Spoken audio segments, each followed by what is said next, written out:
So the next two exercises I'm going to show you is the mechanics for a straight lunge and mechanics for a reverse lunge. So what we're going to do is you'll stand with your feet together and we'll step out. First thing, you want to make sure this knee stays behind the toe. Make sure this chin is tucked and we're tight through the core. Come up and push back. We'll come down to the other side. Come down. So think of the back knee coming down so we don't track too far forward. Back up. Notice that my knee is under my hip or behind it, not in front of it.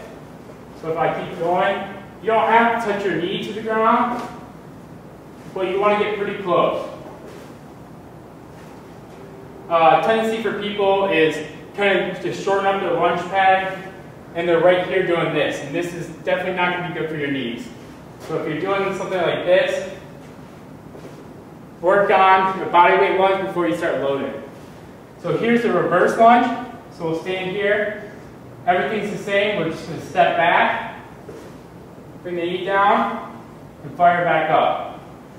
Stepping back, knee down, fire back up. Notice my knee stays behind my toe. The back knee stays either under the hip or behind it.